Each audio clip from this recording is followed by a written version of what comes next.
George Mueller, who is probably one of the best known evangelists from England, basically believed that God had called him to take care of orphans, and that God had called him to do that just believing on God. And so George knew or felt that he knew that he heard from God, and so he started collecting funds, and he started building an orphanage, and he started getting all these people to help him. There was only one problem. When the orphanage was finally done and ready to go, there were no orphans. And God spoke to him and said, "You never asked me for any orphans." And it's sort of the same thing here. See, we can do all of those things in building a counseling center that we talked about, but do you think it might be useful if we ask God for some clients? I think that could make a big difference. And the whole idea of advertising that we're going to be talking about today and getting referrals has to do with getting those clients. And if your client pool dries up, where's your counseling center going? And so it's a critical area for you to get a hold of, and I'm going to today try to help you to understand what things are probably productive and what things are not productive. We're going to talk about all the different types of advertising and how to build a referral base. But here are some basic principles to start with. First, you must have a good presentation first, so if they come, they will be well served. The idea is if your place is shaky and nothing's really going, you don't have your act together, and then you do a good job of recruiting and all these people come and they get nothing, you're working against yourself, aren't you? You need to try and have your act pretty much together before you start charging and before you start doing things, because if they don't get something, that word will get around just like the word we want to get around of how great and wonderful you are. Don't oversell yourself. Many, many years ago, we started a school here at Word of Life. And we had no real experience on running a school. In fact, we even took over another school. And the person running it had all these wonderful, fantastic ideas that were going to happen. Well, when everything got going, how many of those things do you think really happened? But see, they had oversold themselves. You know, we're going to do this, and we're going to do this, and we're going to do this, and we're going to do this. And therefore, that was a very rocky year. The school did survive. That's nice. But see, schools have to advertise also. Expect it to build over time. So don't quit your job right now, your extra job. It's going to take a while for this to build and for you to get a reputation and for you to get a good client load coming in. The most valuable resource are the people you help. I would say maybe 1/3 of all the clients that we get are people that we have come because they've been referred to us by people that we helped in the past. And so when they hear the person has a problem, they tell them about us, and that's how we get about 1/3 of the people coming in. Relationships are critical. The number of contacts those relationships have, the depth of the contact, the connection of the contact, and organizations facilitate contact. In other words, if you're a member of a lot of different things, if you're out in the community doing things and you know quite a few people, those are all contacts for you for your counseling center. Here's an interesting point. You may need to reinvent yourself every few years. We found that out here. Initially, in the advertising area, there used to be a radio station here that almost all the Christians listened to called Light 99. So we could just advertise on Light 99, we'd get a lot of students and we'd get clients and everything else. And then the radio station was sold to another radio station that doesn't take local ads. So what happened? That whole area dried up, and we had to look at other radio stations, and those different ways of advertising keep changing. Another thing is we had a good Christian newspaper here, which went on the internet and no longer buys us anything. So you have all these things that are happening. And then, how about lists maybe you have with the courts? What if those change or the rules change? And the rules like for drug alcohol counseling right now and the rules for domestic violence counseling are all changing. So you have to sort of keep up on what's going on and keep reinventing yourself and making sure you fit into the current environment that's going on around you, or you will be left behind. How and where you advertise says something about you and also something about God. See, if you're one of these slick push advertising type of people, how's that going to come across? Prayer is your most important resource. The truth is sort of this. We do a lot of these other things, but when the number of clients starts dropping, what do? We pray. And it's just very interesting how people just sort of come out of the woodwork and things just started happening, because in a counseling center, things are going to go sort of like this. And there are actually certain patterns. What's interesting is the patterns don't always apply. One of the patterns that we used to always see is during the summer, our counseling load would drop off. Well, we'll see this summer, we've had some summers where it hasn't. And usually right after Christmas. Before Christmas, it drops off. Right after Christmas, there's quite a few clients. Sometimes that happens, sometimes it doesn't. But the main thing you have going for you, if this is something that God called you to do, then God's going to provide for you, but you have to stay in faith and believe that God is going to provide that, right? All prayer is answered by faith. You have to have that expectation that if this is really God, then He is going to be in this and He's going to put things together and it's going to work. Here's a little interesting survey.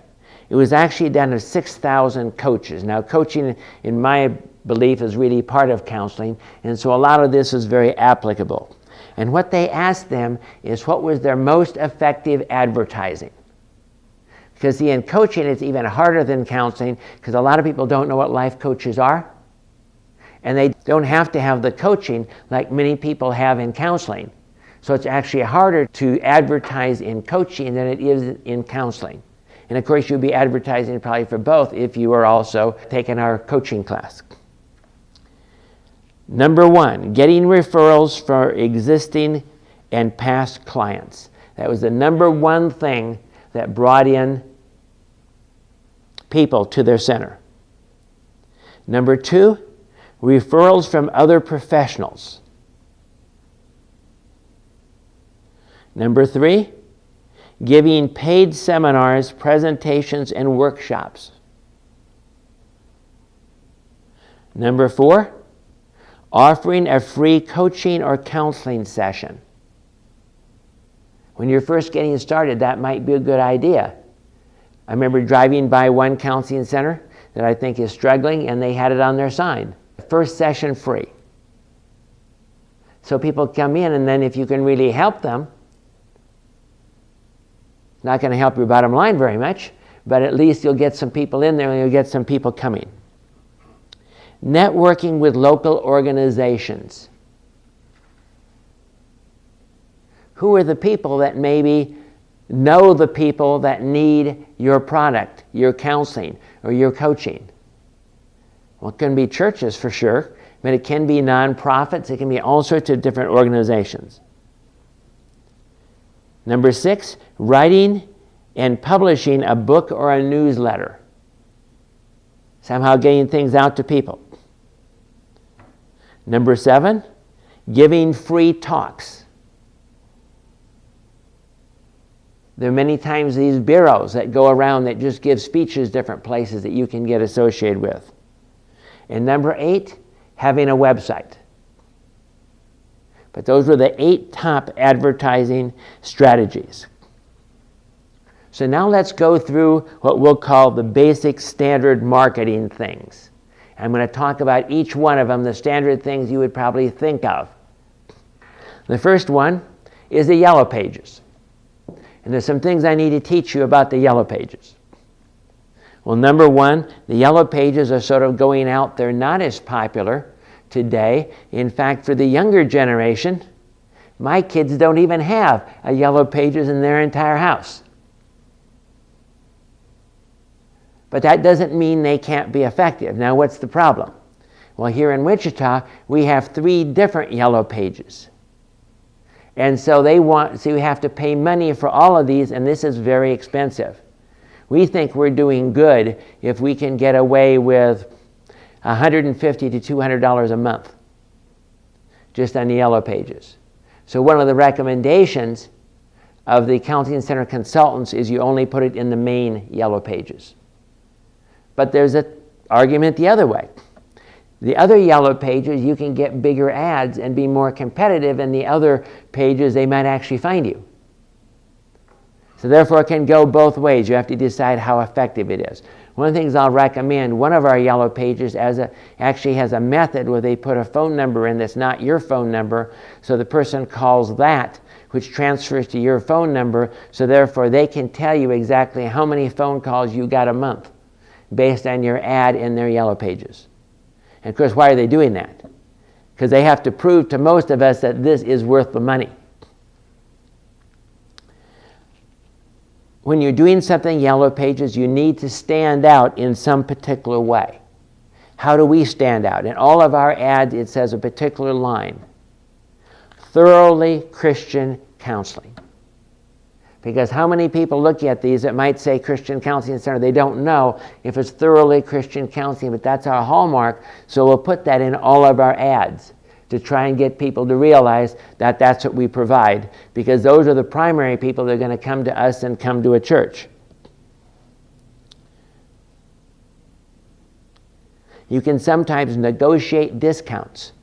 In fact, part of the whole thing is this whole marketing thing of, okay, what kind of new setup do you have? They usually give it to you, and sometimes if you'll wait, you can get some really good deal at the end. But here's another catch on yellow pages.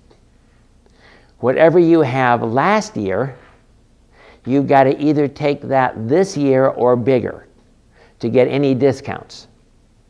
Because if you ever cut back, you're going to end up getting maybe 1/4 of what you're currently getting. So they sort of lock you in to the yellow pages and the way they do their marketing. Seniority and size makes all the difference. What I mean by that is, let's say you are a 1/4-page ad, which would be big. You're competing with the other 1/4-page ads for placement in the area that you want to be placed in, and it's whoever was in there first. If somebody else was in there first, they get the top ad, then you get below that. And of course, the problem is, where are you going to put it? In one of the yellow pages here, marriage and family therapy is one of the bigger headings. Other yellow pages don't even have a marriage and family heading at all. Or how about a counseling heading? We've moved to the counseling heading because I just thought, okay, if I was looking for something in the area of counseling, what would I probably do? Go to counseling. But we also run ads under drug, alcohol, and under domestic violence. One's under drug, one under alcohol, but we can't afford very big ads because we're so spread out. We'll never be able to compete to places that are only drug, alcohol, and they're a huge center. So you have to sort of decide what you're going to do here. You can get trade agreements sometimes. For one of the lowest yellow page ads, the pastor here is able to trade out signs on our baseball fields and other things like that for ads. So we pretty much get our ads free in that particular one. Another thing is, if you're part of a large church, you can go in with them and buy a big chunk of ads. Many years with the church here bought a 1/2 page or something. They give you a 1/2 page free, and then they break that up and we get a bunch of smaller ads throughout the entire thing. So you can sort of piggyback on the larger organization. But you have to realize things are changing. And this is declining in importance, especially if a lot of your counseling is going to be done for fairly young people, because they might not even be looking at the yellow pages no matter what you do, and you're just wasting your money. Now, how about budget? We're talking this kind of money. Remember, our budget is we try to do about 10% in advertising. Remember, we get 10% tithe, 10% for our administration, 10% for our advertising. How about radio ads? As I already said, this is a real problem if the radio market is scattered all over the place. We probably have 20 or 30 radio stations here in Wichita. And we have at least 5 Christian radio stations here in Wichita. And of those 5, there's only 1 now that will take local ads. There's another one if we pay enough money, like about $20 an ad, that we can get into also. And so what's that done to radio ads? Made it very hard, but they will actually cut the ads for you and they will actually help you. And one of the radio stations here, if you have an event, they might sponsor the event with you and give you a week of ads. So there are different things to look at and just see how the whole game is being played here. You can do 30 or 60-second ads. If the price is the same, do 60s, obviously. But we're talking $5 is a super deal on an ad, $20 is about the going rate. So that means if you just had 1 ad a day for 5 days, that's $100. And probably you have to do something. To do anything in radio, you've got to do at least a week, and you've got to do at least 3 or 4 ads a day. Because in most radio things, people hear the first ad, they don't pick it up. It's when they heard the ad the second or the third or the fourth time that you need to do that. And so this is a whole nother area. Advertise at critical times. How much would it cost us if we were putting, ads on all the time, 4 ads a day? There's no way. But at critical times, see, we put our ads on 2 weeks before our classes start, when people would want to be starting. Or if we have a situation where we're down on clients at a particular time, that's when we would go and run additional ads. You have to look at being cost effective. How about running on secular radio stations? Well, the problem is a lot of people are not necessarily going to be looking for your product on the secular radio station.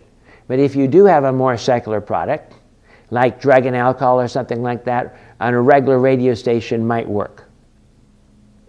Television. Well, you've seen different churches and so on television from time to time. But can you afford that? Most likely not, except at 2 o'clock in the morning. And we've actually done that. We actually cut a couple ads one time and tried them, like in 2 o'clock in the morning. Of course, they were drug alcohol ads and stuff like that. Didn't get many results for the cost. And actually coming up with the ads and shooting the ads can be very expensive, like $250 or something like that, just for shooting one ad with all the equipment that they need. It's a huge undertaking, but you might be able to reach some people doing it that way. How about secular newspapers? Well, on the religious page is probably the best place that you're going to put your ads. If you can get an article about you on the religious page, that might make a difference. Area newspapers are more focused, or focused to a particular group. Like if there was a newspaper that was very much, say, on drugs and alcohol, then you could go and focus on that and maybe get some results out of it. But the more spread out you are, the less results you're going to get. Christian newspapers. Well, I mentioned to you the one we had here in town became an internet newspaper and is no longer effective, but you could write a column. You can write an article. You can sort of bribe the newspaper by giving them paid ads so they'll let you run an article or run some different things for them. Magazines are probably too wide of a reference unless you're going international or something. How about internet listings? Now, listings which are free on Google Maps and Yahoo and Bing are absolutely critical. Because how are those younger people going to find you? They're going to type in to Google Counseling Wichita. And Google is going to give them a map of all the counseling centers in Wichita. And you need your information on there, and you can do that Realize that when you do, they will send you something or call you to verify that your information is correct and all of that kind of stuff, but that's all free. So that's your best advertising source that there probably is, no holds barred. Is make sure that you're in all of those and that the information you put on there is good. Because a lot of people will only be using that. But big catch, monitor the comments. Because people can put comments on there. And if somebody doesn't like you, they can hammer you. We had a situation with our daycare where this kid came in and tore up the daycare. And so they asked the parent to remove their kid. And they went to the internet and put this whole thing of how they were totally prejudiced and no good and everything else you could possibly imagine on the internet. So when the ad comes up, they can see that. Of course, you can now go in and you can then write a rebuttal to that. So there's all sorts of interesting things that way. But that's a critical area that you definitely need to get onto. Internet referral sites.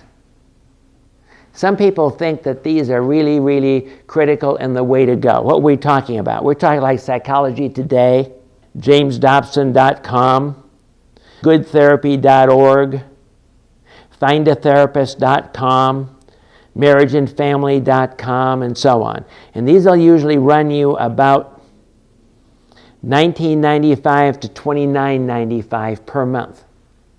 But your question is, how many of your clientele are actually going to go to the internet and look at one of those things, one of those referral sites, to find you? Well, some will.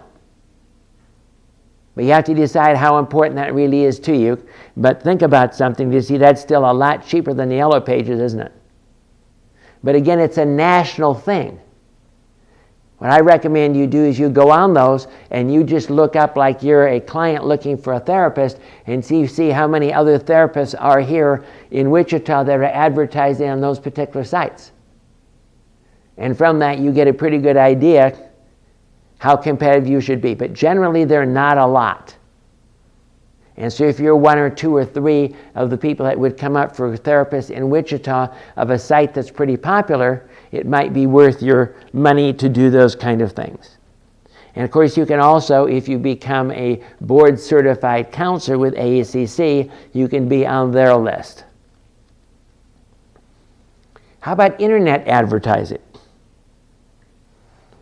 Not very effective. Email blasts.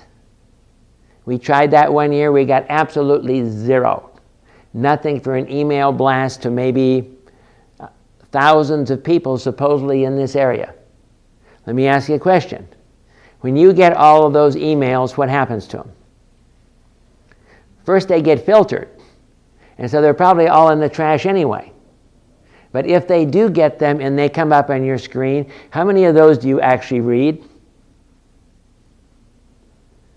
So they're not very effective. Now, opt-in email lists could be if you always get everybody that comes in and you get them to allow you to make an email list and you email them a newsletter every month or something like that, because that keeps you sort of in their mind about other people or if they need help or anything. And of course that leads right into social media. How does social media work in this area? The suggestion is, and I'm not sure I totally buy into this, but the suggestion is that you have to have social media. What's the problem with social media? It takes a lot of work to keep up on all of this stuff. But the idea is, as long as you keep in touch with other people, those people will then be in touch with other people who will be in touch with other people, and if they like you, it'll come up on their websites as somebody looking. The suggestion is today, a lot of people really would take the advice of their friends before they would take the advice of some website or anything else. How about Twitter? Well, if you're willing to continue to put all the information on and you get a bunch of people following you, then you can put all sorts of good things. Where we use social media is when we have a new course or something like that. We have so many 100 friends or something out there that we will go and tell people about the new course to go look at our website and check out things that we put on our website. But it takes a lot of time and a lot of effort to advertise that way. And of course, you can put your products on there. You can put anything onto social media.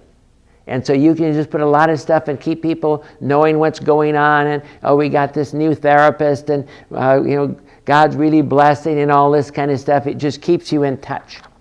And especially if you can then build that and keep in touch with all your past clients, that might be worth doing so they would continue to remember you. You can toot your horn. But what's the problem? If you don't spend your time and keep this up, how many people could you offend because they're all sending you stuff and everything else and no one's answering everything? You look at it once a month. So you have to think about, is this something you're willing to spend your time doing? If you're a social media buff anyway, and see, you can have your own site, and then you can have your own social media sites for your counseling center. And most centers have what? They have all these symbols on there, so anyone going to your website can go to your social media site also. And finally, community outreach. Support community events, parades, billboards, particularly at your church. See, some of these things that are free are the way to go, especially when you're getting started. If you can get your pastor to put counseling center on your billboard at the church or something going on, or your support groups and so on, that's all free. And of course, in your church, you can have everything like the bulletin or the newsletter and all that kind of stuff, and run articles from time to time. Okay, next we have what's called guerrilla marketing. You know what that is? It doesn't mean you're a big gorilla. Okay? It means that you're marketing in sort of a free way to try to get your name out there someplace.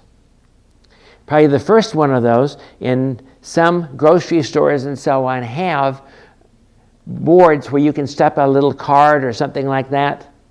So you can make cards and stick them up there. Some people actually read those. Probably one of the best ones that we have here is two of the Christian bookstores have tables where if you get it approved, you can put your flyers out there. So we tend to put all our flyers out there, and they disappear, which means people are taking them. At least you're getting your word out there some way. If you have events, you can go around to the different churches and different places and ask if they'll put a poster up for your events. If you have a big event, you can get radio partners. And then they will have ads and all sorts of things. So you try to bring them in, and so you have multiple sponsors of this big event that you're having. We had a very interesting one for a while. We might go back to it sometime. It was called the Ministry of John.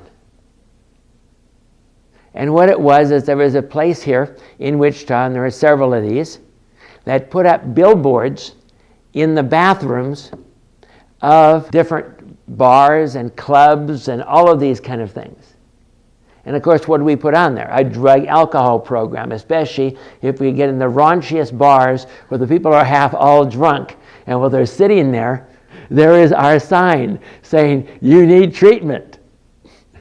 So that was a very interesting one. But there are also other restaurants around that they have all these ads on the table when you're sitting on the table. So there's some, that's sort of guerrilla marketing. They're usually not too expensive, but you can still get your word out some way. How about church-based practice marketing? Because that's going to be one of your main areas, is to market to the church that you're associated with. And of course, the larger the church you're associated with, the better it is. Because you'll reach more people, and you'll get the majority of your clients probably from the church that you're working with, if the pastor will refer to you. So the first thing is what? Convince the pastor. If you haven't got this thing sold to your pastor, you're not going very far. So what do you want to sell to your pastor? First, the need in his church. How many hurting people are there that are not being ministered to? The need for discipleship. In the Bible, that's called life coaching. in-reach. He can be ministering to his people because you can be doing support groups and other things that are going to really be helping his people. Outreach. How many people can you bring into the church that are unsaved that will get saved or will eventually come to his church because they're coming to the church and they're seeing what's going on? And you can invite them to events and so on and so forth. Evangelism. When he sees that you've gotten 3 or 4 people saved and brought into the church every month, do you think he might get more interested? We actually had one of our counselors, and the pastor was totally against counseling. But when they started filling up whole pews from all the people they got saved in counseling, the pastor changed his mind. I wonder why that is.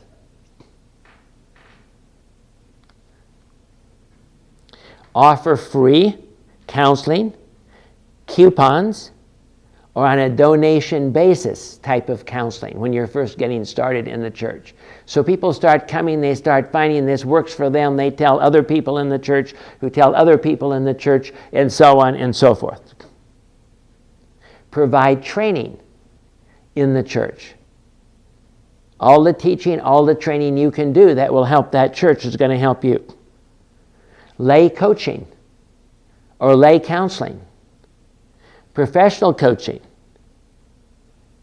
Use our programs, use other programs. You can get all sorts of programs out there from AACC, but also from almost all the different areas. There are DVDs and videos and all sorts of things that you can use. Community-based counseling. If you're not just located in that one church, but you're going to be reaching out to people in the community. What are we talking about? You're providing to a number of churches. For a while here, we had about 2 or 3 counselors here in town that were counseling at about 2 or 3 churches each. And they would just go around and they'd be at this church like Monday and Wednesday and another church Tuesday and Thursday and so on to be able to reach out to people in the community. Of course, if you're coaching, do you even need facilities? You know, a lot of coaching is done over the phone. Advertise the church bulletin, the church newsletter, anything you can get into that the church has. Give seminars in the church. About 3 months ago, I just did a marriage and family seminar just before the service at our West Campus. And we probably had 25 or 30 people come to that. Because people get to know you. And as people get to know you, they will tell their friends, things come up. We're building this whole network is what we're really trying to do, isn't it? Speak to organizations and speaker groups. Provide training. Provide supervision. One of the things here in town is called Parent Academy. And they take professors from the different universities here and counselors, and they give a presentation on different areas, and they draw a lot of parents that want help. It's all free. They bring people in, and they give all of these different seminars. And if you're there and people get to know you, and they need counseling, where do you think they might go? Of course, whatever you offer in your counseling center is going to make a big difference. See, we offer parenting training. So those people get to know us. We offer domestic violence treatment. Those people get to know us. We offer drug alcohol. Those people get to know us. So you're building your overall network from all the different things you're doing. You'll have to decide which of these are most important. Present workshops, many free rooms, libraries, bookstores, government buildings, churches might allow you to either do support groups there or do seminars there. And what kind of topics? How about child issues, the perfect marriage, broad topics that will draw a lot of people in. Now here's something sort of unique. You can decide if you want to do that. How do a lot of investors get people connected with them that will then invest their money with them? They do these workshops where they offer you a free meal at some restaurant someplace if you'll listen to their presentation. Of course, what's their hope? That you get 1 or 2 people because investing can make so much money, but you could do the same thing. You could sow some money into some meals and draw people in that maybe have counseling problems, and you can then get them to commit to work with you and recruit students that way. They suggest it needs to be an emotional appeal. You offer free consultation. You don't answer all their questions or handouts, so they don't need you. They just say thanks and walk off. You basically just get them hungry for whatever it is that you have. And of course, you must sign up tonight. But those are things that can be done. How about internationally? What can you do? Well, via telephone or internet. Counseling by Skype is getting much more popular. We'll be talking about that next week. Join national networks. As an example, there's a Christian coaching network, which people would be looking on the internet. They have a list of these coaches that are available. And of course, in coaching, you can reach out further, but even in counseling, and even internet counseling, you can reach out and have clients. Advertise in niche areas. If you are very unique in a particular area, that's the area you want to advertise, because when you're going national or international, how many options are there? And of course, with your websites, if you can get a high page rank on your website, then people all over the world are going to be finding you like they find us on freechristiancounselingtraining.com. So we make a lot of contacts that way. Advertise in magazines. Extremely expensive, but if you have a particular targeted magazine and you have a particular targeted thing like a book or something that you're trying to sell, it could be worthwhile. Get involved in all the organizations like American Association of Christian Counselors, International Coaching Federation, Christian Coaching Network, and so on. Join the internet referral list like the ones I listed to you. Get professional coaching or training in particular areas. Now, some of those areas are very expensive, but once you get the training, sometimes they will advertise you there as a certified EMDR counselor. The same thing in Theophostic. Get the certification. You might be able to get on their list as a Theophostic counselor, so people that happen to be in your area are looking for a counselor, they will find you. Get published. Let me say a few things about that. First, forget the idea, I don't care how good what you have is, of getting published with a national publisher. Just write that off. Because there are so many people trying to get published, and the main people that get published there are only well-known names. That's why when you see all of these people that are well-known, they have so many books. You know why? Because no one can get published without a big name, so everyone will go and work with them and do most of the work. They do a little bit of the work on the books to publish all of those books, because their name is what will get them published by a national network. But there's another problem. If your book doesn't sell well, they might stop publication in 1 year. Even some of the better books that we hear in counseling are out of print because they didn't sell as well as the company wanted them to sell. So they just drop that one and go on to another one. And if that's the case, where are you going to be? Another minor problem. Let's just say you now publish with them, and now you want to update your book. What's going to happen? They're going to say, heck no, we're not going to update your book until all the old books get sold. We actually had one Christian group that we knew that published this big manual and wanted to make changes, and so they couldn't make changes, and they had to buy their book back from the publisher and buy all the copies of the book in order to be able to make the next upgrade to that book until everything's sold. And don't expect to make any money on your books, okay? Even though everything they say sounds like you're going to make money and so on, it doesn't. Don't expect to ever make money on your book or even pay for your publishing fees, probably. That's just reality. Now, what should you do? Go to a good company that publishes on demand. Your other choice is having a whole bunch of books done at one time, and where are they going to be setting? In your garage. But publish on demand means that you get a certain amount to start with, which isn't a large number, maybe 50, 60 books or something like that. And then you can order books 10 at a time whenever you need them.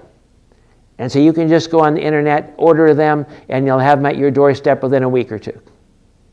Because publish on demand, they just hit a button and the book pops out of the computer. And some of those are very, very good. Some of those are very cheap. Make sure you check things out very well before you do that. And of course, what do you really need? You need God to give you something unique, something that is earth-shaking, something that has really changed, that is worth publishing. Because if there are another 50 books on this subject, why do you need to publish another one? The next main subject we're going to be talking about is generating referrals. And this is as critical as advertising.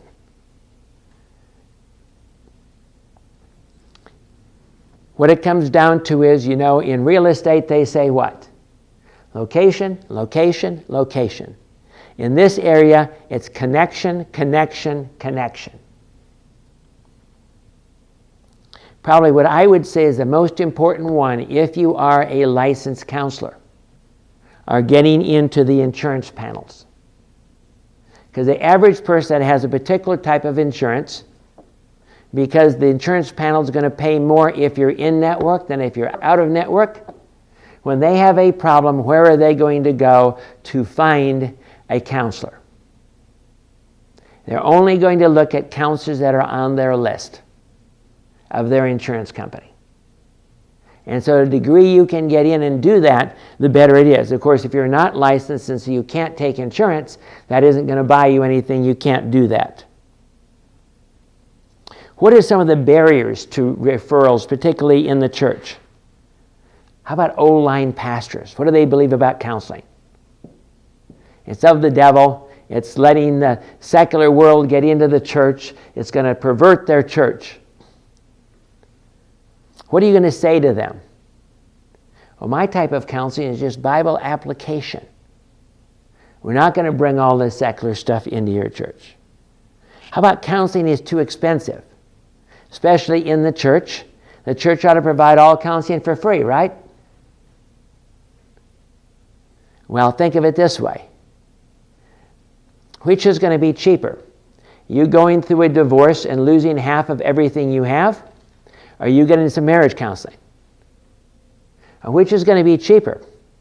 You overcoming your addiction to drugs that's cost you $100,000 a year?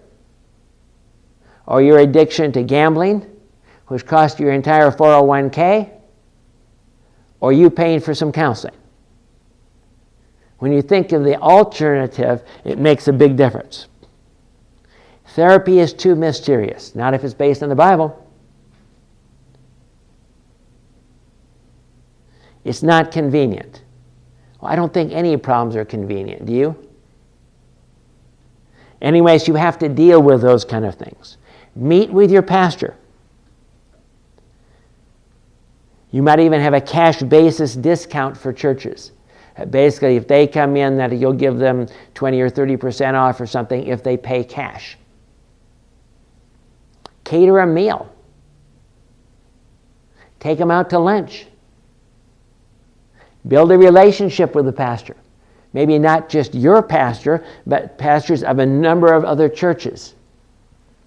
Here in Wichita, there are 3 pastors' organizations. Unfortunately, one of them is no longer taking announcements. But the rest of them will take announcements. If you can go and you have an event or something, you can stand up and tell them about the event, or you can offer the pastors all money off. In one particular case, we offered pastors that wanted to take our classes could take 1 class for free. Give out 5 business cards. Have business cards and give them out all over the place. Give coupons. So what are some effective methods and non-effective methods in referrals? First, don't do push marketing. That means you try and jam it down their throat. Generate a referral versus market. You're looking to help those people, not just sell them something. Articulate your basic message.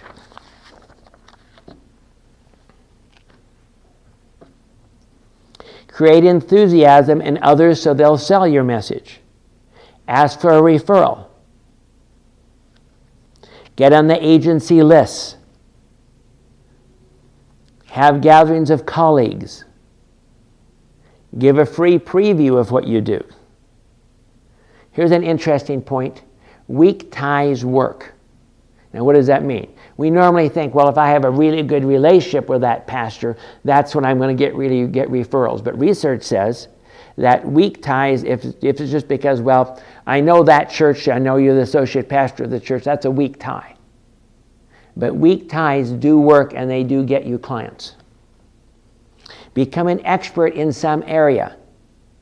If you are the top ADHD person in Wichita, that's going to get you referrals automatically, isn't it? And of course, tie into all the professionals. What kind of professionals do you think might have people that have marriage problems? How about divorce lawyers? How about drug and alcohol? Lawyers that deal with DUIs. See, if you just think about who are all the people out there that have contact with all the people you might be able to help. You might even be able to go to churches that have food banks and other things that they're going to have people that have needs are going to come up to them. Add value in your practice. Just like we talked about the website, you want to give free stuff on your website to draw people there. And the same thing in your practice. How can you add value to your practice from the client's point of view? How about free courses? See, what I will do is that we have our courses on the internet, and so if somebody has a particular problem, say, well, just go to the internet and watch this course. Pamphlets. Resource lists in the community. One of the lists that we have is a list of all of the food banks and all of the other things that people might need help from. Internet resources people can go to, because we have some of those on our websites too. Books on the subject. Our library that we have. Our bookstore where you can get the books right then. Create customer loyalty. Big TV ministries. What do they call the people that help them? Partners. And how do they get the partners to donate? They have product. And so they tie things together. It's a whole networking thing. See, how can those huge ministries of millions and millions of dollars operate? Because they have done a really good job on this whole referral and networking thing, haven't they? They've built this huge network, and that's what supports them. In the same way, you'd be much better shape if instead of just doing your counseling, you have a network of people that know you and support you and will refer to you and all of those kind of things, and that's what we're talking about here. Create client advocacy. Maybe even offer incentives for every client you bring us. Now realize you cannot do this with doctors and other things. That's illegal. But with your clients of just saying, hey, people that bring us clients, we give them free books. But for professionals, you cannot do that. Create product like Christian ministries do. Maybe you have a whole stack of CDs of the last sermons you just did, or the last teachings you did at some seminar. If you do seminars and things, then you ought to record them all, because then you can use those to help other people, and you can hand them out, maybe even charge a little bit for them. Target the people who see the people you want to help, because that's what you want in this overall network. So how about good practices? Now, I've given you a lot of information, and I totally understand that.